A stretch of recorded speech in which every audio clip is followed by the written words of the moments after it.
I live in the happiest country in the world. As a philosopher and a psychology researcher, people often ask me, what is the meaning of life? But I think it is the wrong question to ask. Let me explain why. It's not about what is the meaning of life in general, because it can be different for different people. It is about what makes life feel worthy and valuable to you. For 6 years in a row, Finland has ranked number 1 as the happiest country in the world. And having lived here my entire life, I have learned that finding meaning in life boils down to just 5 words.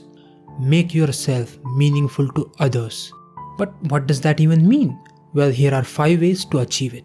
In Finland, people in general are less anxious about their status in society.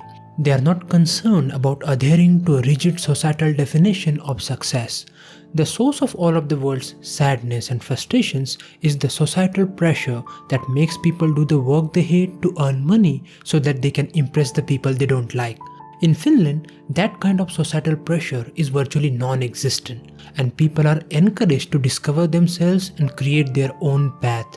If you are on a path someone else picked for you, no matter how great that path is, you will never be able to find purpose and meaning.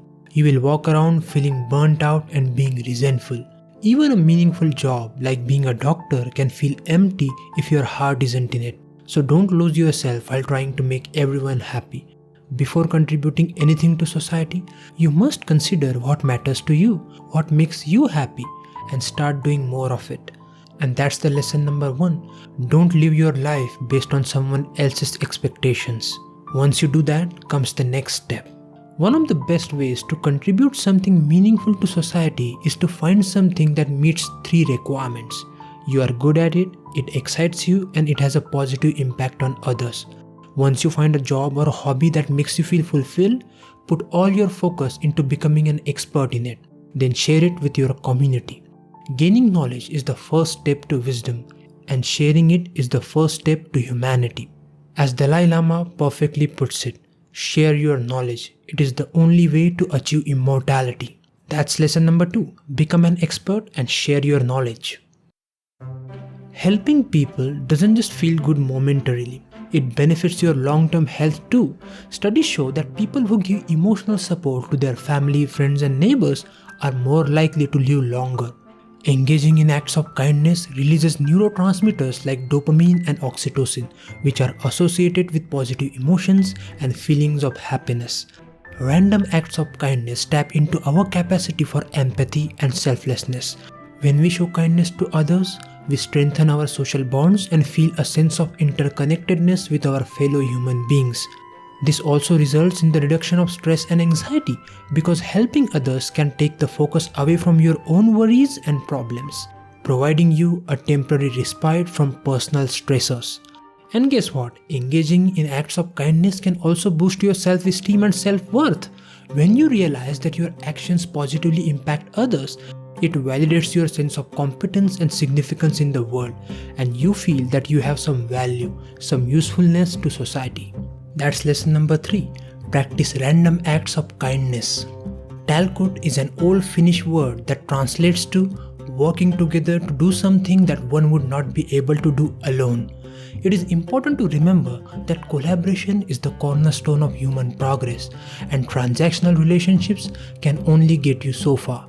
You do this for me and I will do that for you is not a good way to live.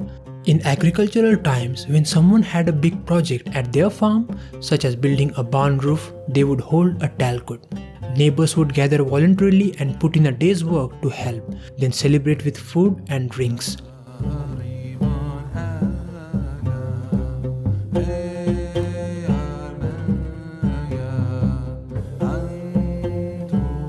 In Finland, that tradition carries on to this day. Last summer, my neighborhood spent an afternoon planting trees. That evening, we set up tables and had a jolly evening with snacks and beverages. This kind of culture extends to why Finnish people often feel positive about civic duties like paying taxes. They see it as essential for the good of society. That's lesson number 4. Be a good neighbor. To make someone feel special or to become an important part of someone's life, you don't need to make grand gestures. Being with them in silence or carefully listening to people is often enough to make them feel loved. Go out with your father, mother, or life partner and just sit silently and watch nature, the waves of the sea, the birds and trees humming together with the wind. Embrace such moments of deep meaning and connection. As a side effect, you also get to enjoy all the health benefits associated with spending time in nature. American author Dale Carnegie was right when he wrote, "You can make more friends in 2 months by becoming interested in other people than you can in 2 years by trying to get other people interested in you." As the saying goes in Finland, speech is silver, but silence is gold. And that's your lesson number 5. Embrace quiet time together. This video was inspired by the words of Finnish philosopher and psychology researcher Frank Martela. He is the author of A Wonderful Life, Insights on Finding a Meaningful Existence.